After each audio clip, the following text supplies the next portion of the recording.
welcome to the opening day edition of the Riverfront Reds Show. I am Seth Shaner and Chris Garber. I made it all the way back to Central Ohio from Cincinnati, and Ian Jabot did not get me to my car or anything like that, so everything's fine. Oh, what a day! And I put out the viewer mail signal much earlier today, and I said, "Hey, this viewer mail is not results dependent," and I am so glad I said that because I might have had to bleep out a lot of words if I would have waited till after the game.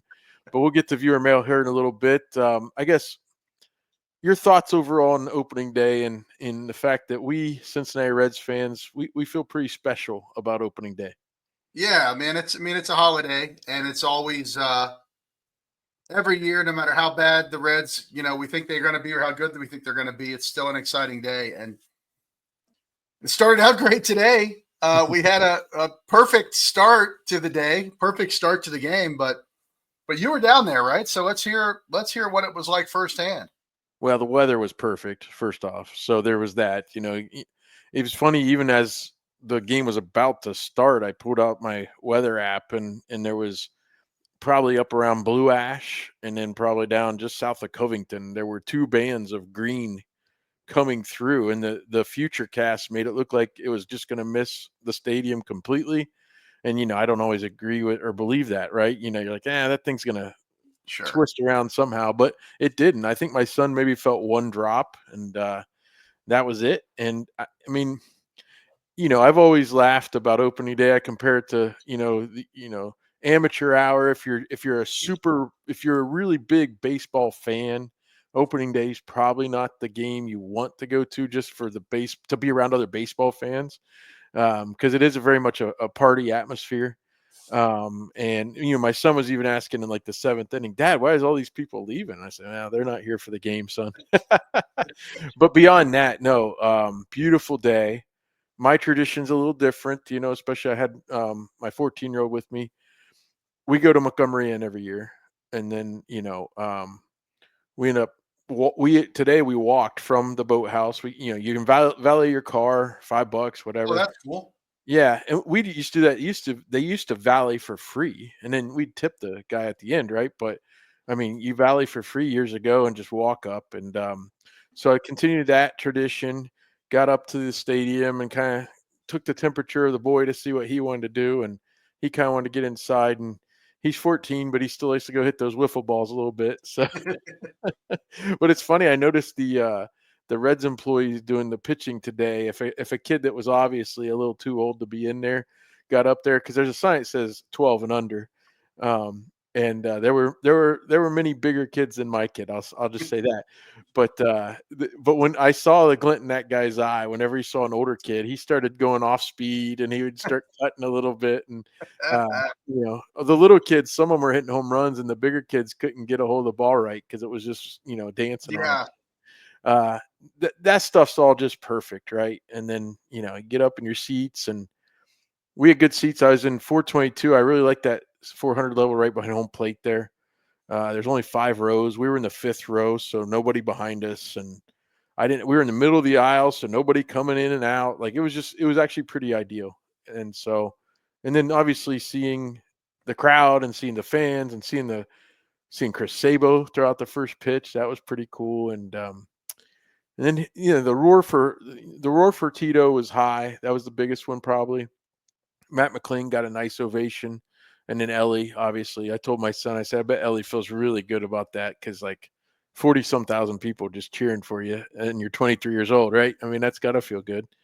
Yeah. So all that was great. The day was great. And again, it's not results dependent because if it was, and that's what like even the reporters asking the questions after the game, it's like, I get it. There's only one of these to go on, right? But I was listening on the radio when I got to the car, and I could picture Terry Froconia's face, like, we got 161 more of these, right? Yeah. So, I mean, but that's just opening day. That's the way it is. You're only judging against that one thing.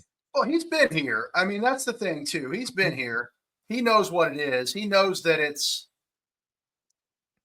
I mean, you don't manage it like a playoff game, but you don't also manage it like a Tuesday in May either. Right. I get both sides of it. And he's got, you don't want to get too wound up on day one, but at the same time, kicking this one away. I mean, they all count, and Yeah. kicking one away still hurts a little bit. And I was telling my son that in the car. I was like, I understand it's 10162, but there aren't many of these where you're going to have 43,000 people here. And listen, I guess so. They gave up 4 runs in the ninth. Ian Jabot came in to close it out with the run lead. And I'm not here to stand on the hill and say you have to have only one guy that can close a game. I'm not that. I don't feel that way about it, but I do feel like not everybody can. Not everybody has the mental acuity or the determination or whatever it is, right? The it Yeah, factor. and the combination of stuff, right? I mean, Yeah, right. if you've got, if you're Jeff Brantley, you don't have to have the greatest stuff if you've kind of got Right. that Yeah. upstairs part of it. But Jabot doesn't have the stuff to dominate. Right. Well, and it's just, and I'm not. I think he's done fairly well. And last year, I thought he did okay. He was a decent reliever for the Reds, but I guess my point would be, you got 43,000 people. Everybody always tells everybody who comes to play for the Reds, "Oh, you ready for this? This is different in Cincinnati," and that's all they hear about. And I just, I guess at the end of the day, I think you're right. It's 10162, but it's just different. And I guess for me, I don't know what I would have done. I don't know why Rogers isn't out there. I don't know why Ashcraft didn't pitch today. I thought Santillan was going to close it, and then he came out in the eighth. Yeah, I mean, I credit everything he did up till that. I mean, Mm-hmm. I'm a big like use your best guys to get the biggest outs guy, Mm-hmm. but I don't think Jabot was the best guy left in that pen. And I saw somebody, I don't remember who it was, I think Charlie Goldsmith maybe, was like, "Oh, Ashcraft has never pitched in relief before." I'm like, "Well, that's his job now, right?" Well, and Like, that's I not don't even want to hear completely that. true. I think he pitched from relief in college, but Yeah, like that's not a thing. no, that's what the kid gloves that they're handling Ashcraft with. Even the media members that are talking about it, like, I understand you might not want to just put a crown on him and call him your closer. I understand that, and and that's why, like, but in this game, especially I asked my son, I was like, because I saw Goldsmith, he's the one that tweeted the first that I saw that it was Jabot that was warming up, and because we couldn't see into the bullpen from where we were sitting very well, and I said, "Oh, well, is it the bottom of the order at least?" And he's like, "No, it's Adamas," and then two through whatever, and then I was like, "Oh, that doesn't make sense." Um, you know, No, it just I doesn't. mean, And yeah, go ahead. I don't know. Maybe they're like, "Well, we don't want Ashcraft to start out in the ninth inning on opening day." I don't buy that really. And is it going to be one of these deals where he has to have a clean inning, where like you can't get him up and loose in 6 minutes to go in when Jabot can't throw a strike? Well, to me, it would have been, I would have started the ninth with Ashcraft. That's what I would have done. If you're going to use Santillan in the eighth, then I would have brought Ashcraft in. Um, you know that idea though. Also, I think it was before we hit record. We mentioned it to each other. Um, Terry Francona is like, "Hey, I'm going to make my moves and I'm going to do what I feel is right, and then I'm not going to feel bad about it, or I'm not going to ask. I'm not going to take a poll of who's going to um, disagree with my move before I do it." And I respect that a ton. But I think the funny thing is, as a fan, like, we've seen we've seen this too many times, right? Like, we're scarred by this in a way he isn't. Yeah, yeah, I think that's right. And I think, for whatever reason, he looked at Ian Jabot's, 11 innings in spring training and thought, "Oh, this guy's okay." He I did. saw a little bit of that. I think he made some kind of comment about, "Well, we saw Jabot in spring training. He's been throwing the ball well," or whatever. When I don't, I wasn't don't, he? I feel stupid getting all spun up about one game, but No, no. But again, it's all we have to talk about, and because of the way they do things, they're not going to play tomorrow. So yeah, yeah. that's always been the cruelest trick. You wait all these months to have Reds baseball back, and then they don't play the next day. Um, I guess overall though, Hunter Green was great. The adrenaline was obviously there early. He was touching 100 plus. Just a beautiful, beautiful effort out of him. Even though in the post game, and I guess I heard later too, like he wasn't really spotting the slider very well. He didn't think so. That's one Well, reason.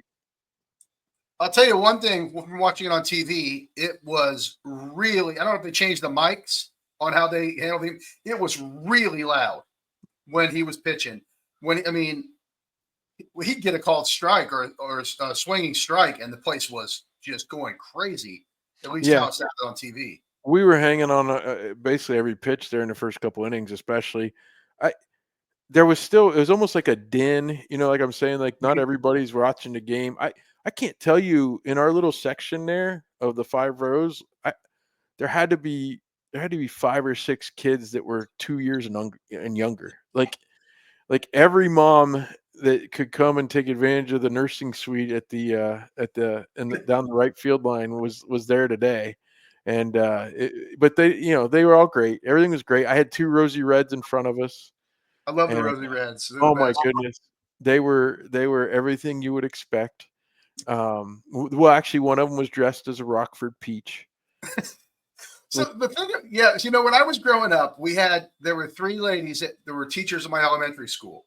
So this is back in the mid '80s, Okay. early '80s, and those ladies were Rosy Reds, and they were, I thought teachers smelled like cigarettes and coffee, and wore bright red pantsuits.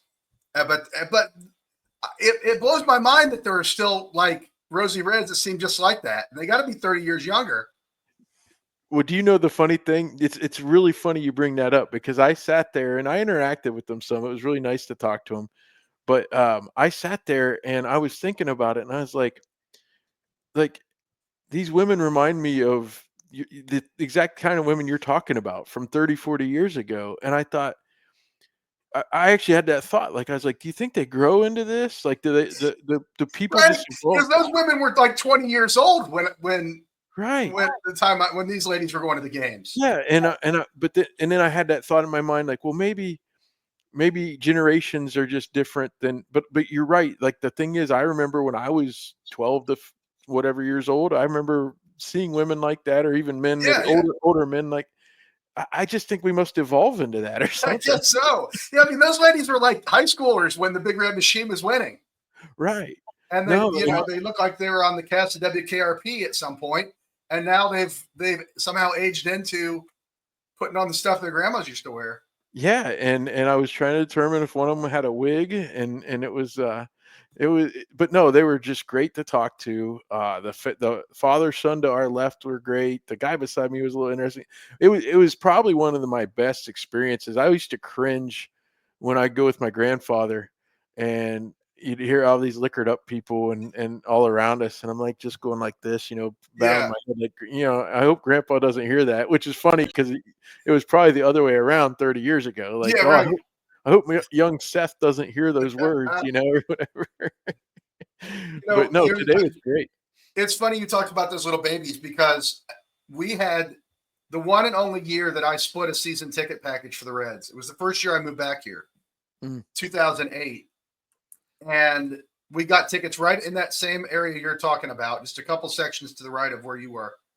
And we had our son, our first kid that summer, and I think I took him to a game when he was probably 4 weeks old or whatever.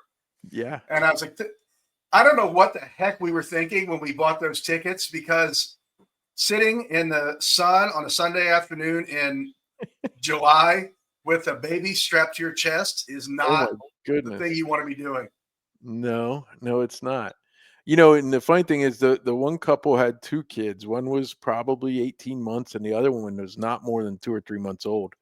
And, God bless the people to my right that were directly behind him because when what do they call those, like the papoose or whatever, like the whatever Yeah, it is, baby like Bjorn or whatever. yeah, when she got up, she took her out and then she came back and then she sat down, but then she stood up and had to, get that thing back on to put the baby back. And I'm like, oh my goodness, if you did that while Ellie's batting right in front of me, like, I mean, I don't know. I like kids, but come on. But no, no, everything was great. The people were great. the result of the game was the only thing that wasn't great today. And Uh, that's why I guess in my old age now, I'm seeing it better that way, right? 20 years yeah, yeah. ago, I would have been really angry walking back to the car, but today So it was just the experience. what about the ballpark itself? So the last time I went, which is the first time I'd gone in several years, things have kind of gone downhill at Great American Ballpark in terms of the staffing and the Yeah. cleanliness and they've had all winter. They know it's going to be a sellout crowd. Did they run out of hot dog buns? Did the You're teeing me up, man. You're teeing me up because I already sent you a text. No, we walked in and it was funny. We went to the wiffle ball area and they put up this new, it looked new to me. It's like a new awning tent type thing to help, I suppose, families while their kids are on that little field there, they can get in the shade like when it does get hotter. So that did look new. But the funny thing to me was there was a bunch of rusty bolts and nuts that were just sitting there on the little concrete pillar as if like the handyman that put that thing together when they tore whatever was there down, he didn't throw away the stuff, he just left them there. So there was and that, yeah, and then I got up to our seats, and it was the one next to my son, and I sent you the picture of this, but the seat, it was literally, first of all, the seats, I remember when they opened in '03, and then, X amount of years later, they switched out all the seats because they were starting to weather a little bit, and I never noticed them getting that bad when they switched them out the first time, and that was probably about the time the Castellinis took over. But the seat, and I sent you the picture of it, the seat right in front of where your crotch would be it was cracked and there was a huge hole about like that, like, probably 5 inches long and an inch wide. And the guy and the son was probably in his late 20s, early 30s. And then the dad was there and the son had gone somewhere. And I leaned over and took the picture of it to send you because I knew you'd get a kick out of that.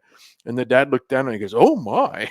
Yeah, I was like, "Yeah, you could get snagged on that." I don't know if I honestly don't know. Is that a Reds problem or is that a Hamilton County problem? Who's I think it's yes. Well, because I think and actually it's not a problem because it was so nice at the time.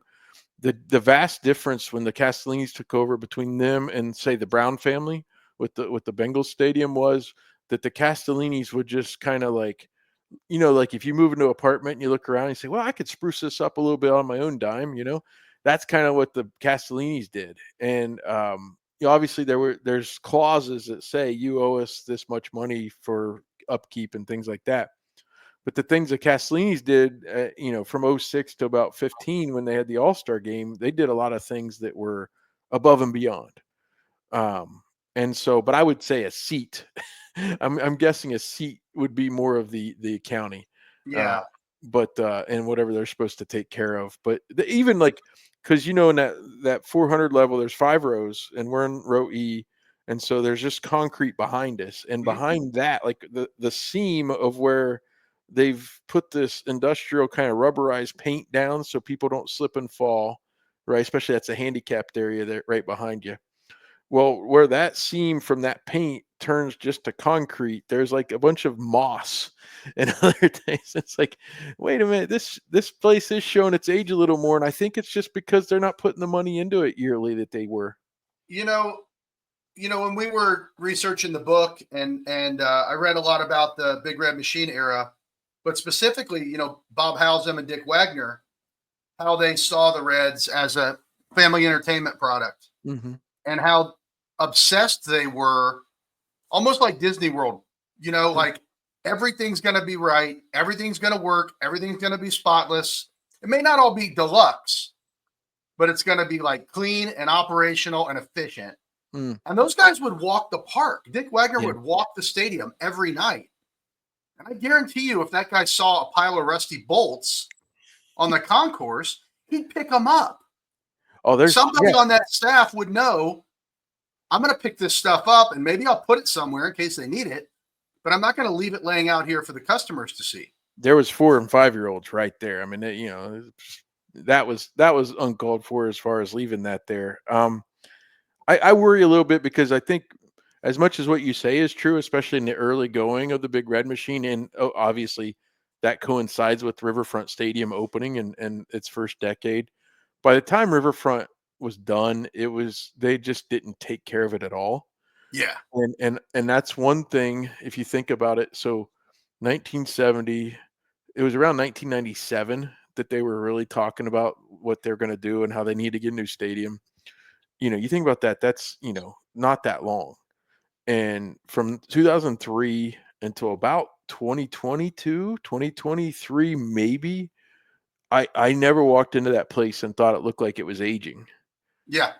And that's what I worry a little bit about is if they did lose some money in 20 or 21, or like, are they still kind of pinching pennies in that way because I guarantee you in 2000, like 19, for instance, at the 150th anniversary and all the stuff they put into that celebration all season, I guarantee you that season I would have told you, because of all the extras they had put in, the bow tie bar and the different areas and all that, that the stadium was actually nicer then than it was when it opened. Yeah. And I'm not thinking these last 5 years have No. really exemplified that. Yeah. I don't think it's about money, man. I think it's about, you see this as a, as a theater, Hmm. or you see it as a front of house in a restaurant. And you have to have that mentality that you just don't let little stuff go. Yeah. I mean, how much would it cost to get a guy out there with a pressure washer to blast the moss off the Yeah. stands? You know, Yeah. this isn't millions of dollars we're talking about. This is, figurative pennies That's here. true. That's To true. me, it's just a focus thing. Yeah. If I was, and I guess if, I wouldn't say if I was Phil Castellini, but if I was somewhere up near him or right below him or adjacent to him, at where whatever your title is, I think I would be that. Because I remember seeing John Allen even when he was still the president. When GABP opened, I remember seeing him walking the concourse, during the game, kind of looking around, making sure everything looked right. And Yeah, I saw that with my own eyes. So yeah, yeah, yeah. okay. I don't Well, know. I don't know. I don't know how they're doing it, but I mean, you notice stuff. You know what I mean? Like, if you've ever been to Augusta National Golf Course, you notice that there's not a wrapper on the ground. right. And if you've been to Disney World, you notice that somebody drops an ice cream cone, it gets picked up, and the kid gets a new ice cream cone. That's right. And that's why they can charge crazy money too, Hmm. because it's always right. No, you're right about that. I They need to agree. hire a Chick-fil-A manager to get out there and Oh, there you go. There run you the go. We place. we stopped there on the way home, by the way. Although they didn't do, and I didn't ask, but they used to do for a few years there. They did opening day. You got a free sandwich, and Oh, and they didn't do that this year. Um, anyway, the game was obviously a letdown at the end. I guess just a quick flyby. Ellie looked pretty good at the plate. I thought Tito explained it well. They had a game plan against the starting pitcher against Webb that they weren't going to try to pull everything. And you saw Ellie slash one down the left field line, batting left-handed. That was nice. Steer, again, one game, but Spencer Steer had the looks of a guy who probably needed another week or two at the developmental down in Arizona. And Matt McLean, I will say this: the ball he hit that would have tied the game at the end of the game when he made the final out, all game, no ball that was hit. You hear the oohs and ahs when a ball gets hit in the air, especially when nobody's been to a game for a while. Um, all game when the ball was hit, it's like, nope, that's not gone. And I was usually right. But when McLean hit his, I thought it had a chance. And there in person, it looked like it might go. And that would have tied the game, would have made things a lot more interesting. yeah. Yeah, I thought Ellie looked great. I thought the first at bat where he worked the walk Mm-hmm. was just a really good at bat, the kind that he hadn't always consistently delivered up till now. And then I was actually in the car for the when he got the single down the line, and Brantley was Brantley could tell that's what he was trying to do. So I guess he fouled one off the pitch before, and he's like, he's just trying to stay back, not do too much, hit the ball to left field. Mm-hmm. So No, that's I mean, obviously he was on fire all spring, and I don't know why I keep being surprised when he does good things, but it's all good to see. when he got the hit, my son goes, "Oh, Ellie's gonna have a good year," and I go, Well, thank you, Captain Obvious. It's like, no doubt he is. Well, and then to see Jamer Candelario, I mean, I know again we have to preface everything by saying it's one game, but he had the 3 RBI and hit the ball well. And I'm hopeful that he and CES together can kind of boost the slugging of the team, the power of the team, and those are the 2 guys. Even if it's doubles and not home runs, that's fine. But those 2 guys would be huge for us. So you did see some of the TV broadcast, is that right? Yeah, yeah. I Uh, saw the beginning and I saw the end. there were some folks in the Slack kind of remarking that Barry Larkin kind of was doing a good job, and not to say I think he has gotten better. I think his first year or 2, it was a little rough for me, but I think he has improved. But did you notice anything today that would make you think he was doing a good Not job? much. He seemed kind of like subdued Okay. today. I don't know. He was just seemed very kind of like flat, Mm, which is neither here nor there. He's not my cup of tea as a broadcaster. I much prefer Chris Welsh, but yeah. I didn't know it. Now, I will preface this by saying I didn't have the package last year, so I didn't watch much Okay. at all. But it looked like a different center field camera angle, and I don't know if that was new last year or I'm imagining things, but Yeah, I don't know. it seemed higher Hmm. I want than to take a look at it because I pulled it up on my phone when we were trying to see a replay, and I put it up on my phone, and I thought, boy, that looks to me the video looked crisper. I don't know. I mean, I don't know. it looked good. I mean, Yeah, it might have been partly the beautiful sunlight beautiful or day. whatever, but Yeah. Well, hey, let's go ahead and get into some viewer mail, let's and do it. so this morning I put out the bat signal for viewer mail, and here I'll just read what I said. Either before or after the game because the day itself is not result dependent.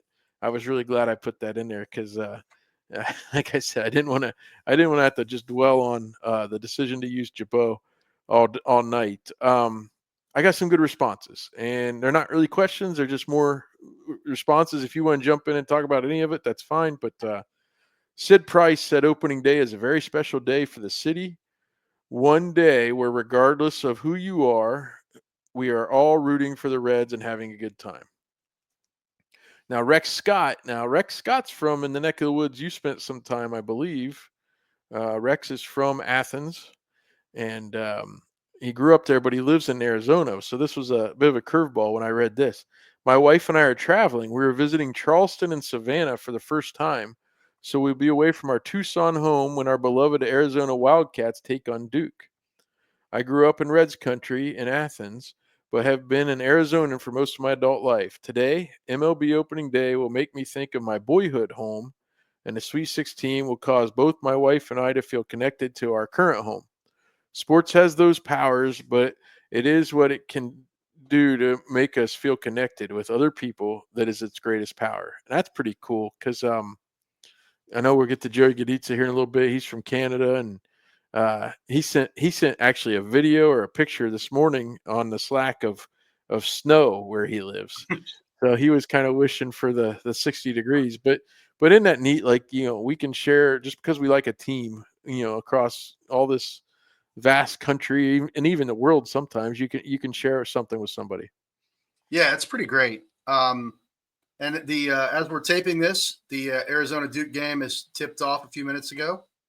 My wife Yeah. is my wife's an Arizona alum, so Oh she's wow. gonna have to figure out how to watch this on an airplane here in a minute. But yeah, I mean, I lived in Southern California for a long time, and the connection back to the Reds and Bengals and Ohio State football and whatever else was really important when you're kind of cut off from all the other kind of points of contact from your old life or your upbringing.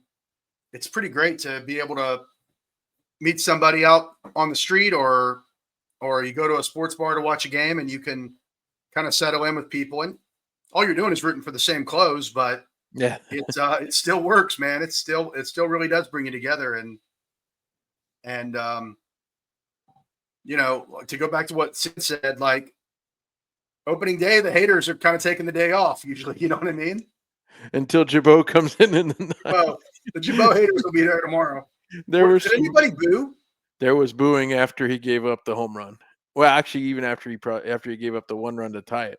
Um, yeah, there was some boo birds, but again, I think that's the scars of before, and I guess I don't know what to think. Sometimes when you think about what a high school kid or a college kid might think, these are all pros, but you know, I saw some good things. I saw when Hunter Green apparently came back to the dugout and was there when Jabot came off and was there for him, and he answered questions about that, and he even went to the mat for Jabot and said how big time a pitcher he is and this that and the other, and then like I said, the way Tito answered questions, I mean, I don't know if there's rah or chemistry or whatever that's going to come out of losing a game like they did today, but I think it was really good that Hunter was like that. He wasn't just taking a shower and leaving, right? So that Yeah, was good. that's good. I Kyle mean, Cap. he wants. Yeah, I Okay. think he wants to be and sees himself as a leader of the staff, and that's Mhm. how you got to act. I think that's what you want to be.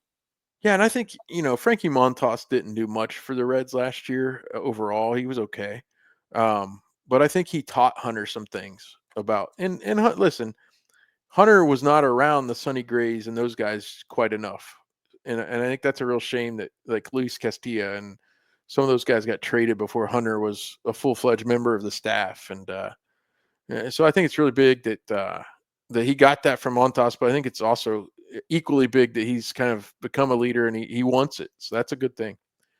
Kyle Kapler said, "Let's start the season off right and get healthy ASAP." Now that's one thing because it happened, as we're taping it basically yesterday. How surprised were you? I guess we knew Hayes was hurt. How surprised were you at the reversal of the Steer situation? Do you think it was dependent on the fact they had to IL Hayes? I guess. I mean, it's pretty weird, and Steer obviously didn't look great today.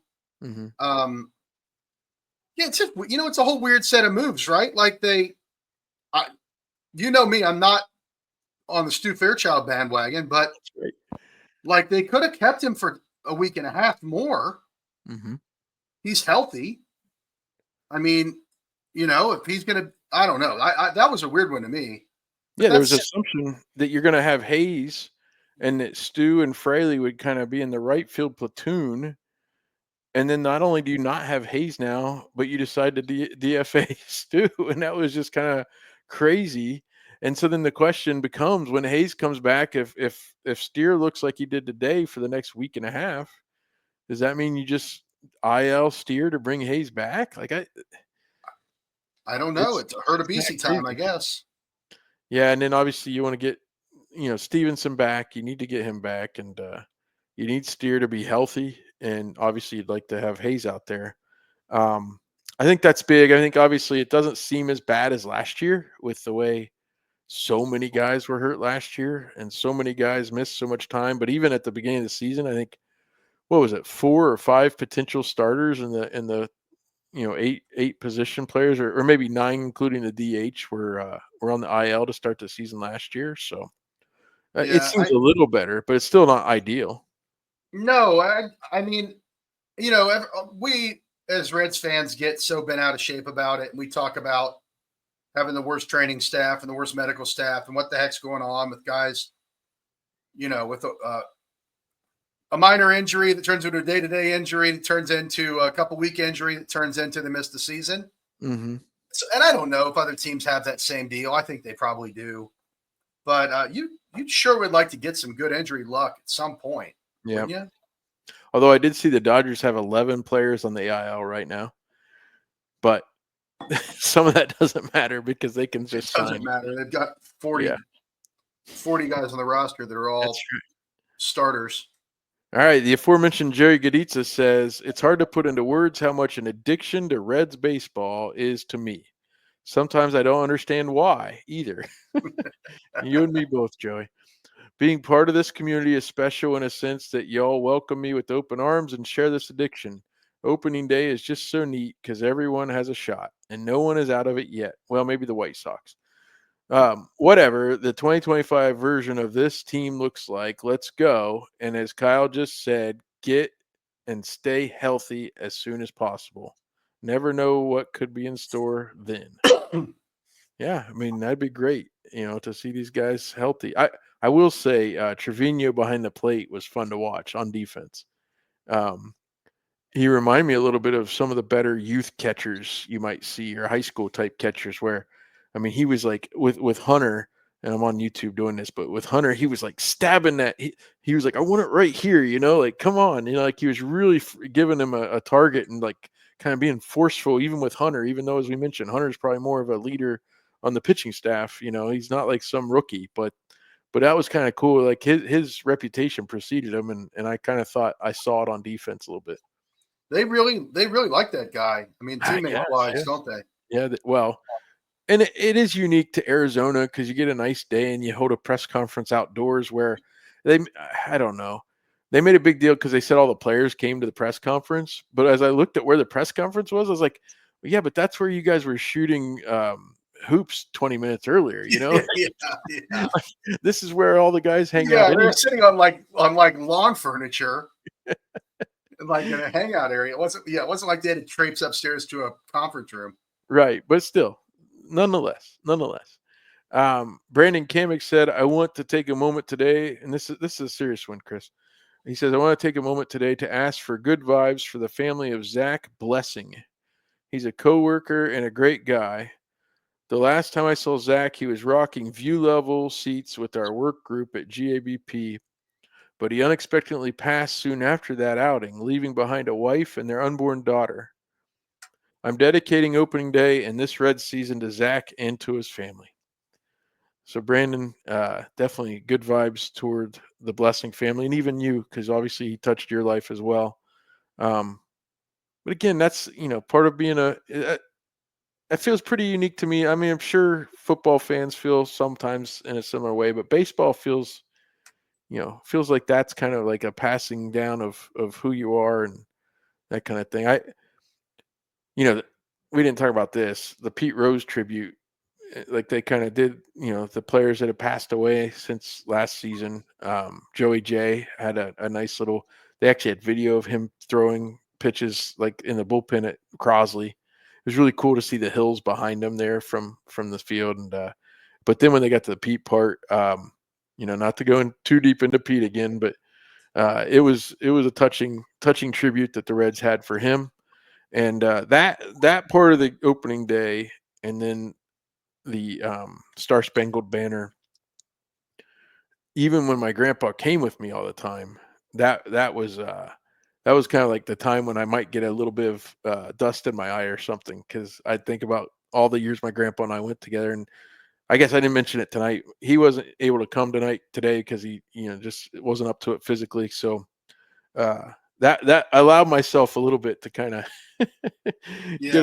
little sad, and but also happy that we shared. I figured he went to 26 opening days, and today was my 28th. So Oh wow. yeah, but yeah, so just the tie into baseball to me, it's kind of a romantic sport in a lot of ways. So Oh, for sure. there's many people out there, I'm sure, and I think they do the thing on the scoreboard. And I didn't send mine in this year where they tell how many opening days people have been to. There was a guy, I'm telling you, it said 74. Can you That's awesome, man. Can you imagine how cool that is? and I'm All the stuff thinking, that guy's seen. because it got to a couple years ago, I didn't send it in, and it still had me. So they must have just ran the years before and added a year because it was the correct number. Um, Man, but today, 74. mine wasn't on there, and it was around 28. There was about 15 or 20. They would go through all the 28 years, and they build up, and then it was 29 or so, and 30. And I was like, wow, that's That 30. guy That's saw that guy saw Frank Robinson. That guy saw Big Clue. That guy saw Joe Randa. You guys should have talked to him for the Big 50. We should. We should. That's the kind of thing I remember. And this is back in 2005 season, Ohio State played Notre Dame in the Fiesta Bowl. Hmm. And that was the whole Brady Quinn versus AJ Hawk, and AJ Hawk was dating Brady's sister The and all that. split jersey. Yep, yep. I tried to find people. I was working at the Suburban News at the time. I tried to find some people who might have gone to the 1935 and 36 games. And even in 2005, I couldn't find anybody. I talked to this guy named Marv Homan, who actually called Ohio State games in like 1950. Oh wow. And I called him and I was like, "Do were you going to games yet, or did you know anybody?" And he's like, "Seth, do you understand how old you'd be?" I said, "I know, but You no." could have been So a kid. that's right, that's right. But no, so 74 years, the gentleman. And I wish I would have put his name in my phone so I remembered it. But heads up to that guy. That's awesome. All right. Not much else to say. We get the dreaded day off tomorrow. But as of right now, Late Night Reds is on um, either it's over or it's on hiatus. We're not sure yet exactly what the future holds for Late Night Reds. But you can expect, I think, an edition of the Riverfront Reds Show again next week at this time. So stay with us there. And Chris, I really appreciate you. And I know you've got to go here in a minute, but thanks so much for taking some time to sit down. Yeah, my pleasure. Hey, the Reds are not in last place in the That's division. right. That's right. Tied for second. Although I was telling my son and I were talking about like, well, that we needed the Cubs to lose again because 1-2, 0-1 would be better than 1-2 in some ways, but at least 1-2 wouldn't be a zero winning percentage.